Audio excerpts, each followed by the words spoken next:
first weed we're going to look at is called common mallow. Common mallow is easily identifiable by its round to heart-shaped leaves, the fact that the leaf basically terminates at the end of each stem, and it's a very flat, sprawling plant for the most part. You will find sometimes that there will be little tiny flowers and seeds that are called cheeses. They look like a little mini wheel of cheese when you peel them. And all parts of this plant are edible. The leaves taste very much like lettuce. They really don't get bitter very easily, so they make a nice filler for salad. This whole plant is quite mucilaginous and soothing. The little cheeses, if you're lucky enough to find a seed pod, I don't see any on this particular plant, but if you find a seed pod on this common mallow, it tastes very much like raw peas. The next plant we're going to look at is called lamb's quarters. Lamb's quarters is a very common weed in most gardens. This is a pretty typical kind of medium-sized plant. They can get quite large when they go to seed. This one here is small, but you can see that it's starting to go to seed. And you can usually identify it by the fact that the bottoms of the leaves have a little bit of a white coating on them that can kind of be brushed off. You don't have to brush it off to eat it though. This plant tastes very much like spinach and makes a great addition to most salads. You can use it cooked, you can use it raw, doesn't really matter, and it can be found in pretty much any garden. You will, however, want to be using the leaves while the plant is still quite young. Otherwise, the leaves can get a little bit bitter or fibrous.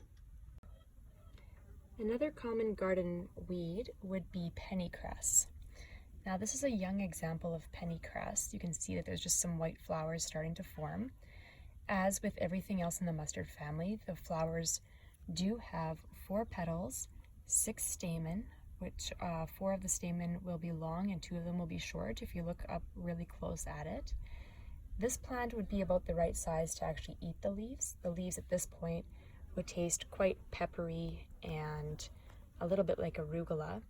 Once the plant gets more mature, it's a little bit more easily identified. If we take a look at this example here, you can see that it has penny-like seed heads on it that will turn brown. The seed heads can be cooked and used as well, or ground up to make a poor man's mustard. But by this point, the leaves would be quite bitter and tough, so you wouldn't really want to be eating the leaves at this stage. Another common plant that you may find in Saskatchewan, this one is growing in my garden, but you may just find it on hillsides. This particular plant here is called Globemallow. Now Globemallow lies quite close to the ground. It's more of a bit of a ground cover, standing only about 6 to 8 inches high.